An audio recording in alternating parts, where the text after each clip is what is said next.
Dito isso, irmãos, mais uma vez estamos felizes, né, de poder estar com os irmãos aqui. Quem não participou do retiro perdeu uma grande oportunidade ou deixou de ganhar uns momentos extremamente agradáveis, né, de comunhão, unidade, em que o tema daquela noite ou daqueles dias foram "Juntos somos mais fortes". E como disse pela manhã, acredito que esse tema vai perdurar por toda a nossa vida, porque entendemos que somos o corpo de Cristo e o membro, por menor que seja, não é desnecessário nesse corpo, entendeu? Pelo contrário, ele é essencial e nós aprendemos isso lá. Uma outra novidade que eu também gostaria de falar com os irmãos é que estamos transmitindo o culto agora via internet, né, como experiência a partir de hoje. Então, se o irmão tiver alguém, algum familiar seu lá no Japão e outro lugar do mundo, ele poderá ver o irmão aqui pela internet e participar conosco também do nosso culto. Então avise, já está no site, no boletim aí que os irmãos receberam pela manhã, e não sei se na parte da noite não receberam, mas consta aqui o nosso endereço eletrônico, www.pibbenjf.com. Então, www.pibbenjf.com. Você também pode ler lá mensagens, ilustrações, assistir o culto ou participar do culto conosco ao vivo pela internet, além de ver as fotografias e os vídeos que estão sendo postados ali em relação às programações da nossa igreja. Estamos também, irmãos, retomando as nossas atividades de evangelismo.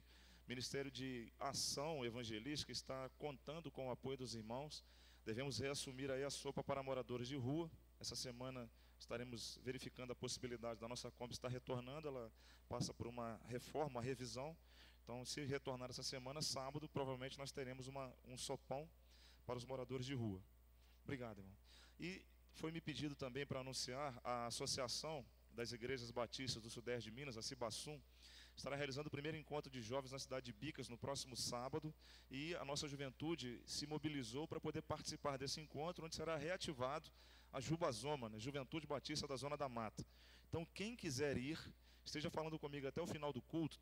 A associação está disponibilizando um ônibus gratuito para levar os irmãos até Bicas. Vai sair lá do Santa Cruz Shopping às 7 horas da manhã.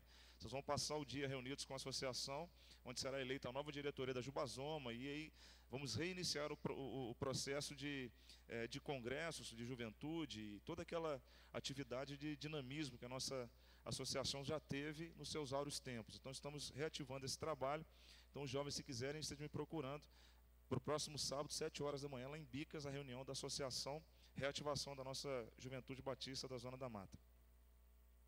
E domingo, às 18 horas, nós teremos aqui um encontro com os casais. Então, os casais da igreja, estamos reativando também o nosso encontro, nossas reuniões de casais. Nós vamos ter um assunto bastante interessante sobre o relacionamento. E já falamos isso uma vez, mas nós queremos retomar esse assunto sobre a realidade. O casal crente no seu relacionamento conjugal, algumas atitudes nós vamos estar discutindo. Para você saber, domingo, 18 horas, venha participar com a gente aqui, uma rápida reunião antes do culto aqui na nossa igreja. Dito isso, irmãos, é uma grande alegria estar com os irmãos aqui, isso é um fato. Senti muita falta dos irmãos, né, nesses dias que estivemos distantes. Mas é bom rever os irmãos, é bom estar aqui com pessoas que nos visitam pela primeira, segunda ou terceira vez. É uma alegria recebê-los aqui também na nossa igreja. Vocês sejam bem-vindos, que Deus os abençoe. Vou pedir também aos irmãos que, durante a chegada no domingo, que nós ocupemos os bancos aqui debaixo da nossa nave, da nave de culto, e depois, não tendo espaço, nós vamos ocupar a galeria. Então, os irmãos, né, para que a gente não fique isolado, distribuído, né, que a gente possa estar participando também todos próximos. E se não tiver espaço, a gente ocupa a galeria, que é uma segunda opção exatamente para que a gente possa também participar do culto. Tá bom? Irmãos, eu gostaria de continuar falando com os irmãos sobre a realidade da submissão. E aí, falamos na última quinta-feira, hoje pela manhã, e aí a submissão na vida financeira, sobre a característica da visão de Deus para a bênção financeira do lar, a nossa estrutura de organização de finanças. Vimos algumas questões que são prejudiciais ou essenciais para que tenhamos uma vida estabilizada. E a essencial é submissão a Deus, obediência ao Senhor. Submissão anda junto com obediência, né? Então, se eu sou submisso, eu sou obediente. Digo isso e repito, na nossa casa a gente tem uma máxima, né? E a máxima é o seguinte: para toda desobediência existe uma Elias. Como é que é? O Elias achou que eu não ia vê-lo conversando, então falei, Elias, né? Então para toda desobediência tem uma consequência, né? Ele vai até beber água que ele ficou com... Para toda desobediência tem uma consequência. Então a essência da vida cristã é exatamente obediência a Deus, submissão ao Senhor. Essa essência faz com que a gente viva bem e melhor, né? Isso resulta num relacionamento de intimidade com o Senhor. A gente aprende mais de Deus e Deus conhece a gente como de verdade a gente é, porque Ele nos fez. Quando a gente obedece a Deus, se submete ao Senhor, a gente abre o nosso coração e a nossa vida para que Deus exatamente nos visite e nos dirija, apesar de Ele nos conhecer por completo, mas a gente permite que Ele nos dirija e nos conduza segundo a vontade dEle, para a glória dEle e para a bênção de cada um de nós. Se a gente desobedece ao Senhor e não se submete à vontade dEle, a tendência natural é que a gente prossiga por um determinado tempo até a gente encontrar a nossa queda. E essa verdade está muito atrelada à questão do pecado, né? A gente sabe que pecado é, como diz um pensador, e se não me falha a memória, Spurgeon, errar o alvo, né? Errar o alvo é não acertar aquilo que de verdade me foi proposto pelo Senhor para que eu viva melhor. Pecado, então, é desobedecer a Deus. E pela palavra de Deus, ao longo da história, Deus mostra ao homem que o resultado do pecado é exatamente o preço de morte. E na última quinta-feira, falando sobre Esmirna, no último versículo do texto, diz o seguinte, que aquele que obedece não experimenta o dano da segunda morte. A gente pode perceber pela palavra de Deus que a primeira morte é a morte física, e a segunda é a separação eterna do Senhor. Se eu estou em pecado, se eu desobedeço a Deus e não reconheço em Deus solução para o meu pecado, capacidade de poder perdoar o meu pecado, me reconciliar com Ele e abrir para mim uma nova oportunidade, se eu não reconheço isso, eu estou fadado a enfrentar a segunda morte. A segunda morte é a morte eterna. Disse até de 3 mortes, né? A primeira morte física, a segunda morte espiritual e a terceira morte eterna. A morte espiritual, ela acontece quando eu estou vivo, carnalmente falando, porque em desobediência ao Senhor, estou pecando, estou morto espiritualmente. Não tem uma relação espiritual com o meu Criador. Se a morte física me alcança, eu morto espiritualmente, eu enfrento a segunda morte, que é a morte eterna. Essa é a questão. Resultado do pecado, a consequência do pecado é a morte eterna. Eu acho que cada um de nós que entramos aqui nessa noite, não gostaríamos de enfrentar esse destino eterno, imutável, irreversível, que é a morte eterna. Nenhum de nós. E nem tampouco acredito que, por pior que sejam os nossos inimigos, se pudéssemos dizer isso, desejaríamos tal situação para ele.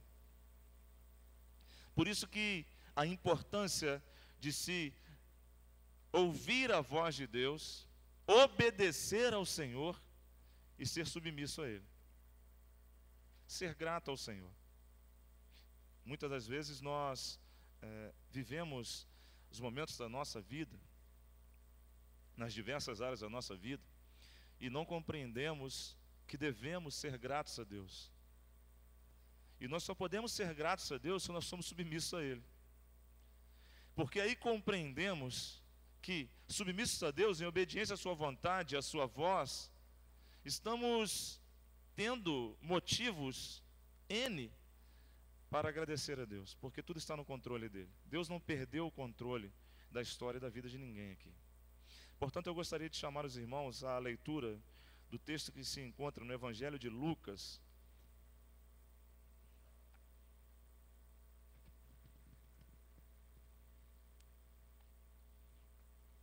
Lucas capítulo 17, do versículo 11 em diante.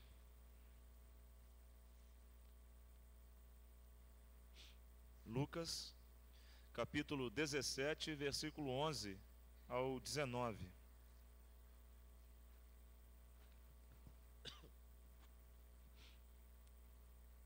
Diz assim: E aconteceu que, indo ele a Jerusalém, passou pelo meio de Samaria e da Galiléia. Entrando numa certa aldeia, saíram-lhe ao encontro 10 homens leprosos, os quais pararam de longe. E levantaram a voz, dizendo: Jesus, mestre, tem misericórdia de nós. E ele, vendo-os, disse-lhes: Ide e mostrai-vos aos sacerdotes. E aconteceu que, indo eles, ficaram limpos. Um deles, vendo que estava são, voltou glorificando a Deus em alta voz. Caiu aos seus pés, com o rosto em terra, dando-lhe graças, e este era samaritano. E respondeu Jesus e disse: Não foram 10 os limpos? E onde estão os outros 9?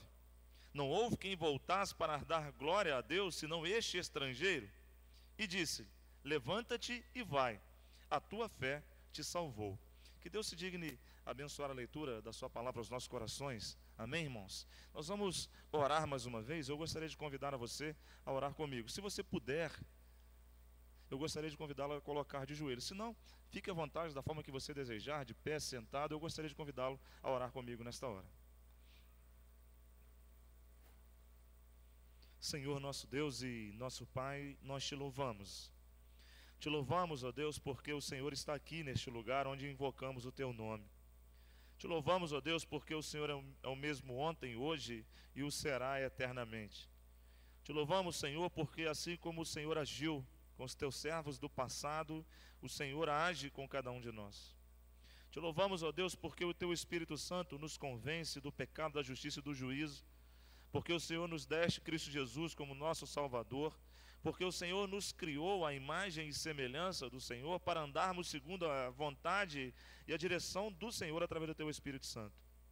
Te louvamos, ó Deus, por tuas misericórdias que se renovam a cada manhã. Te louvamos, Senhor, porque o Senhor não olhaste as nossas limitações, nossas dificuldades, mas o Senhor nos amou. Portanto, ó Deus, em nome de Jesus, quero agradecer ao Senhor por todo o bem que o Senhor nos tem feito e por tudo que o Senhor ainda há de fazer em nós e por cada um de nós. Peço ao Senhor, ó Deus, que perdoe os nossos pecados, os quais confessamos ao Senhor neste momento. Quero, ó Deus, pedir ao Senhor que fale profundamente aos nossos corações aquilo que agrada ao coração do Senhor e abençoa as nossas vidas. Pai, eu quero também, em nome de Jesus, interceder, ó Deus, por aqueles irmãs que passam por enfermidades e seus familiares. Que o Senhor, ó Deus, visite cada um dos teus filhos, sustentando, ó Deus, animando, fortalecendo, derramando, ó Deus, a unção de graça, de cura, para a glória do teu nome, em nome de Jesus. Aqui nós te pedimos, ó Deus, pelo teu servo irmão divino, que foi transferido para a Ponte Nova, tua serva irmã Patrícia, ó Deus, que está lá com o seu pai. Tenhas misericórdia, ó Deus, abençoa as medicações, ó Deus, e a atuação dos médicos para a glória do teu nome. Derrama sobre nós aqui unção dobrada do teu Espírito Santo. Quanto a este teu servo que contigo fala, Senhor, peço a tua misericórdia sobre minha vida.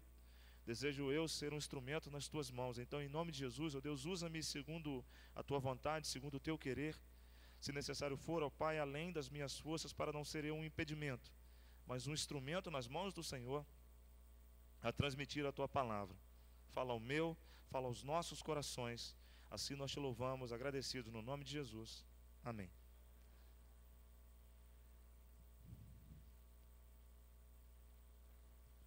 Este é um texto bastante interessante porque nos fala sobre a dinâmica exatamente da submissão. Submissão é obediência e torna-nos agradecidos. Fala de uma característica bastante especial de um determinado homem. E Jesus Cristo utiliza, né, desse momento para inclusive chamar a atenção da própria religiosidade, né, que era usada e implementada naquele tempo. O que Jesus espera de cada um de nós é que nós não sejamos religiosos, que nós sejamos submissos a Ele. É isso que Ele espera. E vou dizer uma coisa, irmãos, que pode parecer assustador. Você pode ser o maior religioso desse mundo, mas se você não submeter a Jesus Cristo, você pode estar condenado ao inferno. Vou dizer uma coisa que pode parecer a coisa mais incrível desse mundo. Você pode ter uma tradição religiosa, você pode fazer rito religioso, você pode fazer N questões, Mas se você não se submeter a Jesus, você está fadado ao inferno. Realidade do pecado, resultado do pecado, isso é um fato. Por isso Jesus utiliza também desse momento, inclusive para chamar a atenção da religião, da religiosidade. O rito pode ser muito interessante para poder a gente perceber a realidade como ela é. Mas o rito não põe ninguém no céu. Por alguém no céu é Jesus Cristo, através do seu sacrifício na cruz do Calvário, do seu sangue derramado que purifica de todo pecado. Nós temos a característica de 10 homens enfermos, doentes. E a doença não era uma doença qualquer. A lepra ela era considerada uma condenação para aquele que adquiria a lepra. Hoje se trata inclusive a hanseníase de forma mais tranquila, mas naquele tempo o leproso vivia uma característica de separação total, porque não se conhecia a origem da enfermidade, mas sim a gravidade da enfermidade. A condenação daquele homem estava atrelada ao seguinte fato: o homem é leproso, ele é colocado à margem da sociedade, geralmente do lado de fora da cidade. Dá para se pensar nessa exclusão social, desse contexto de não se conhecer, né, a origem da doença, ou a característica da doença, e se exclui então a pessoa pelo fato dela ser enfermo. Esses 10 homens estavam juntos, talvez não se conhecessem, mas criaram um vínculo de relacionamento pelo fato de estarem ali, e não era pouco tempo. Essa questão condenava esses cidadãos a deixarem sua família, seu emprego, sua religião, sua tradição. E dentro dessa característica da tradição religiosa, ou do pensamento religioso, poderia estar atrelado inclusive a uma situação chamada maldição hereditária, né? É muito utilizado nos dias de hoje, que isso não é de hoje, isso já vem de muito tempo. De que alguém estava recebendo a culpa de um outrem que havia cometido algo que Deus havia de julgar e condenar. E esse alguém era responsável pela ação pecaminosa ou desobediente desse outrem. A individualidade do pecado ela é perdida nesse contexto. E também a questão pessoal. Se ele estava leproso, é porque ele pecou ou alguém antes dele havia pecado. Era uma condenação de Deus. Condenação essa que o excluía da sociedade e o colocava à margem. Se alguém se relacionasse com ele, conversasse com ele, se aproximasse dele, poderia também ser condenado e fadado ao mesmo mal. Mas uma coisa que me chama a atenção é que Jesus não está disposto a se preocupar com a realidade da sua religião. Uma coisa que me chama a atenção é que Jesus não está disposto a se preocupar com o que os outros vão pensar em relação à ação dele a você. O que me chama a atenção é que Jesus não está preocupado em pensar o que foi feito daqui para trás. Ele está pensando o que pode ser daqui por diante. Uma vez eu dizia para uma pessoa no gabinete, pastor, mas essa situação, eu falei, meu filho, olha só, você vive há 24 anos nessa realidade de vida. Então daqui para trás você sabe o que vai acontecer. Agora, o que importa é que a partir desse ponto que você descobriu isso, como vai ser daqui por diante?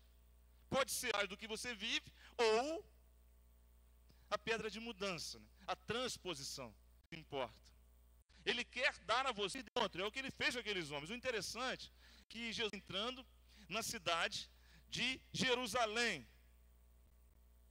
havia a cultura da oração, da religião, e algumas vezes as pessoas se reuniam em Jerusalém para exatamente participarem das festas anuais, que eram 4, além da estrutura do culto, de visitarem o culto e ter a sua vida religiosa. Jesus Cristo também tinha uma vida religiosa, claro que sim. Foi criado num contexto familiar religioso, foi criança, aprendeu os ritos religiosos daquele tempo, inclusive até ao ponto de poder questioná-los. Aos 12 anos há uma passagem que fala que Jesus estava tratando dos assuntos do reino com os sacerdotes no templo. Então aprendeu inclusive a verificar que existiam questões que eram questionáveis. E há tanta gente hoje nessa estrutura de cegueira religiosa que às vezes se colocam debaixo de imposições que mais reprimem, que mais oprimem do que libertam. Religiosidade que não liberta ninguém, só aprisiona. Jesus Cristo questionou isso. E estava indo ele lá, porque ele tinha a sua cultura de religião. ao passar pelo caminho, ele ouve uma frase. E essa frase me chama muito a atenção. Os 10 gritaram: Jesus, mestre, tem misericórdia de nós. Sabe por que essa frase me chamou a atenção? Porque gritar alguém pelo nome significava dizer que você o conhecia. E o nome naquela época tinha uma importância muito grande. Jesus de Nazaré, né? Jesus, filho de José. A estrutura familiar era muito importante para o conhecimento. Então você ser conhecido por quem você é e de onde você vem. Eles gritam: Jesus, mestre. A palavra mestre, que na característica rabi significa ensinador, doutrinador, doutor, homem diferente do tradicional. E eles vão dizer exatamente isso: Jesus, mestre, tem misericórdia de nós. O que me leva a pensar esta frase?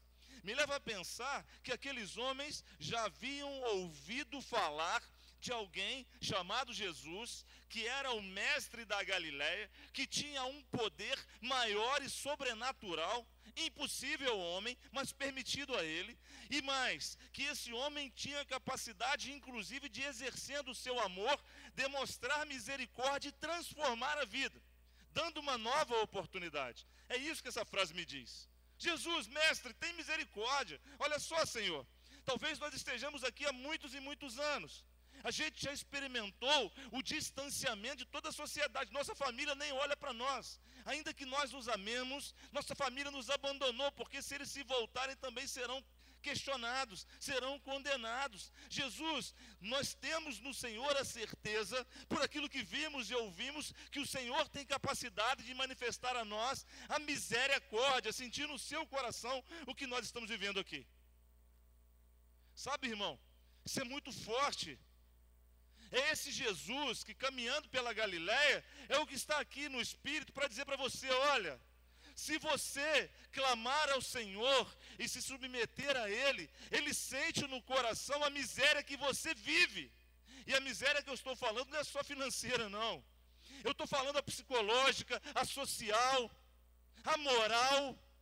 Eu estou falando de questões que a sociedade às vezes tem lançado a gente em fossos que nos escondem e nos ocultam. Mas Jesus nos ouve, porque Ele nos vê, diz o texto, olha, ao clamarem, versículo 14, e Ele vendo-os. Isso é muito forte. Saber que Jesus, ao passar, Ele me vê. E não é uma, nem duas vezes que nós vemos nos evangelhos a palavra vendo-os, ou vendo-a, moveu-se de íntima compaixão. Não é uma nem duas, são várias. Porque Jesus está disposto, está pronto a te ver. No íntimo do seu ser, na situação que você vive, no momento em que você se sente abandonado, afligido, lançado à margem, por conta de questões diversas no seu relacionamento, no seu trabalho, nas suas finanças, quaisquer que sejam, Jesus te vê. Ele consegue sentir no coração o sentimento que só você entende, porque é só você que o sente. E eu fiquei pensando, quando eles clamaram: Jesus, mestre, tem misericórdia. É porque eles sabiam que se falassem para Jesus, e eles compreendiam isso, Jesus era o único que podia sentir o que eles estavam sentindo. E olha, não é diferente com você. Jesus é o único que pode sentir o que você está sentindo. Por mais que a gente tente falar alguma coisa, por mais que as palavras cheguem, olha, quando a gente está passando aquele momento, não sei se já viveram isso. No momento que você se encontra assim só, cabisbaixo, moribundo, sorumbático, momentos que te deixam abandonados de lado, e aí as pessoas tentam falar alguma coisa, e umas até falam assim: olha, você não pode estar vivendo isso não, que isso, você tem tudo, não é assim? Que isso, você passar por essa situação, para com isso, isso é frescura, isso não deveria acontecer com você. Às vezes as palavras, em vez de nos ajudarem, nos machucam ainda mais, né? Só Jesus pode sentir o que de verdade nós sentimos. E o interessante é que Jesus, vendo-os, lhes disse: ide e vos mostrais aos sacerdotes. Sabe o que significava isso? É porque naquela época, somente os sacerdotes da religião tinham a autoridade dada pelo judaísmo para poder testificar se existia um milagre ou não. E olha a questão da obediência. Obediência, olha só como é que as coisas se puxam, né? Eu só posso obedecer se eu acreditar.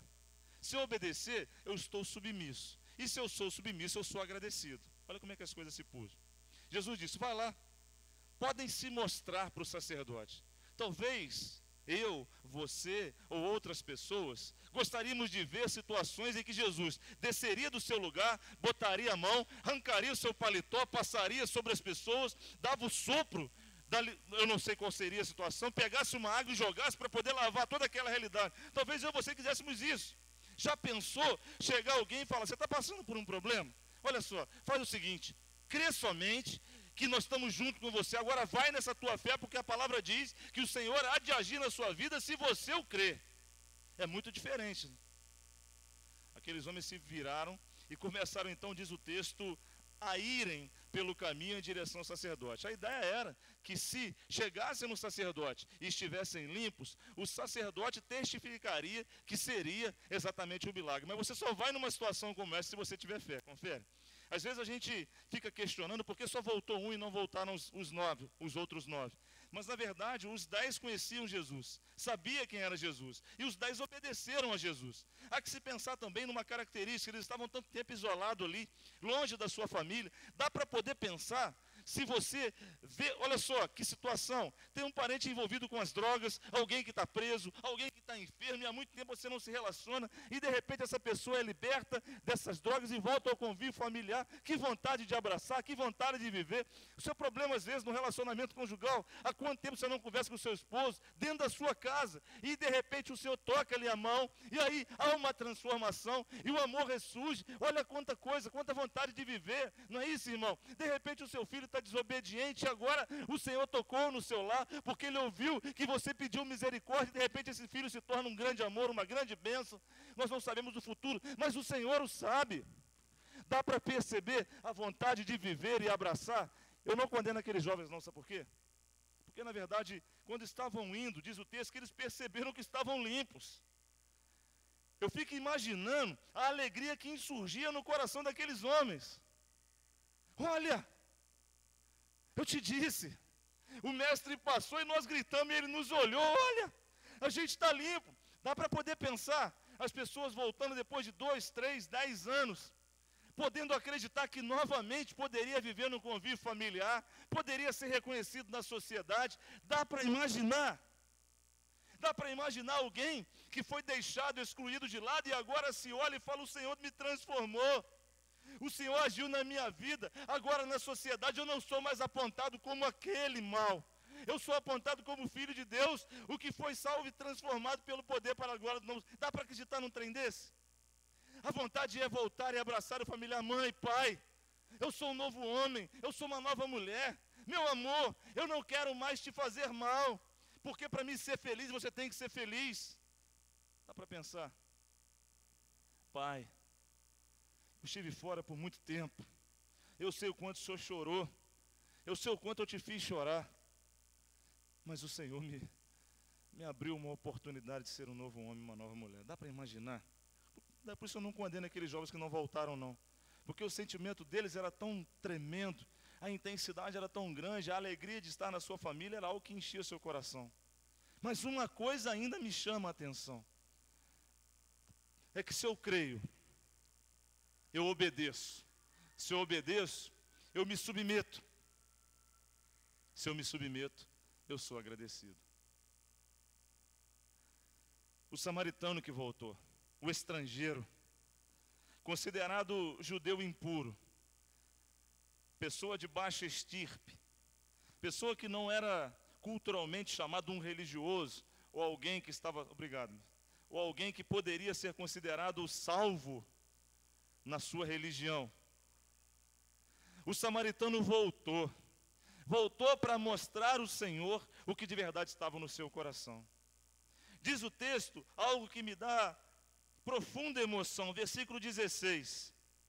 Caiu aos seus pés com o rosto em terra, dando-lhe graças. Sabe o que é isso? Submissão. Senhor, Eu venho aqui me prostrar perante o Senhor porque só o Senhor é Deus, não há outro Deus. Eu venho aqui porque o Senhor transformou a minha vida, o Senhor impactou o meu ser. Eu venho aqui, ó Deus, me render ao Senhor, como nós cantamos aqui, porque o Senhor impactou a minha vida de tal forma que agora eu sou um novo homem. Eu não podia sair para abraçar ninguém antes de abraçar o Senhor, porque o Senhor me abraçou primeiro. Eu não podia dizer isso para ninguém antes de voltar aqui diante da tua presença para glorificar o Senhor, porque eu sei que muito mais coisas o Senhor há de fazer por mim. Eu sei que existem N situações que tenho questionado, os meus problemas, as minhas dificuldades. Eu sei que existem N questões que para mim são impossíveis, mas estou diante do Deus, que é o Deus do impossível. Lucas 1,37 fala: há por acaso alguma coisa impossível ao Senhor? É diante desse Deus que nós estamos nessa noite. É diante desse mesmo Jesus Cristo que agiu assim para aqueles homens que desejam agir de forma poderosa e sobrenatural na sua vida nesta noite. É diante desse mesmo Jesus que nós cantamos rendido estou. É diante desse mesmo Jesus que deseja de você somente uma atitude: submissão. Submissão, obediência. Seja grato ao Senhor. Grato pelas dificuldades, grato pelas bonanças. E nós só podemos ser gratos ao Senhor se nos submetemos a Ele. Gratos porque nesta noite, se você ainda não fez, Jesus Cristo pode ser o Senhor da sua vida para dizer o seguinte: olha, eu quero selar você com o meu Espírito Santo, colocando o seu nome no livro da vida, para que naquele dia, quando fizer a chamada, lá você vai estar. Esse Jesus está aqui. Deseja agir na sua vida com autoridade e poder para a glória do seu nome. Você o quer? Eu gostaria de orar com você. Eu vou pedir até os meninos para, se puderem me ajudar aqui. Eu gostaria de orar com você. Eu gostaria de orar com você e te dar uma oportunidade. Se você deseja, nessa noite, experimentar o sobrenatural de Deus, como aqueles homens experimentaram. Se você deseja nessa noite ser tocado pelo poder de Deus na sua vida, seja qual for a área que você se sente atingido, eu quero orar por você e pedir para que Deus realmente realize um grande milagre. E eu tenho certeza que você, com toda a alegria do seu coração, nesta noite, vai se levantar para render graças ao Senhor, pedindo que Ele venha encher o seu coração com alegria, com autoridade, com o poder da glória do seu nome pelo Espírito Santo do Senhor. Fecha seus olhos, curva a sua cabeça. Eu quero convidar você a fazer uma reflexão.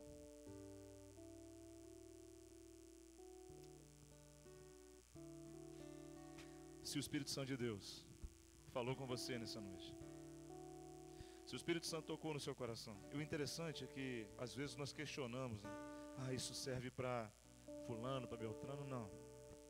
É porque o Espírito Santo está dizendo que é para você mesmo.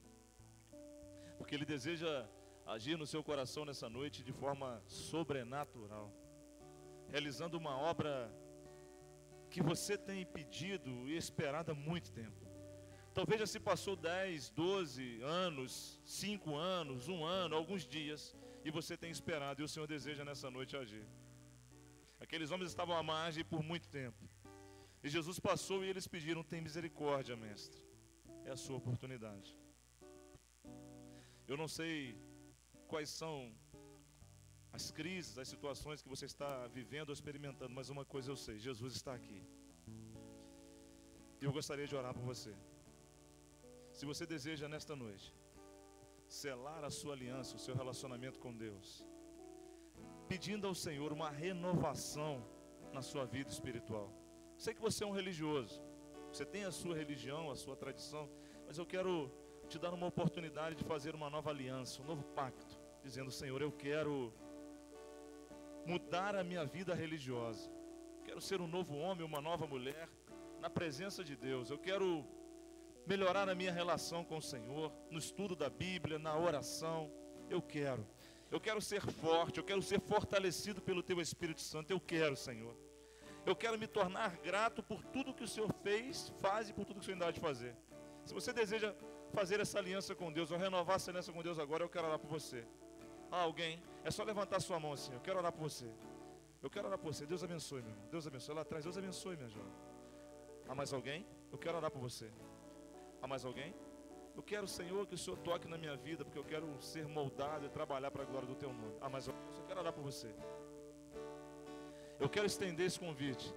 Se nessa noite você entendeu que sem Jesus Cristo como Salvador da sua vida, o destino é a morte eterna, e você quer sair dessa morte eterna para viver eternamente com Deus, no dia que o Senhor chamar, aceitando Jesus como seu Salvador, eu também quero te dar essa oportunidade.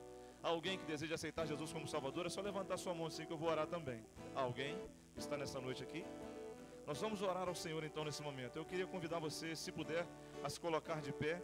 Nós vamos orar agradecendo ao Senhor pelo culto desta noite, pedindo que Deus nos leve em paz, debaixo da mão e da graça do Senhor.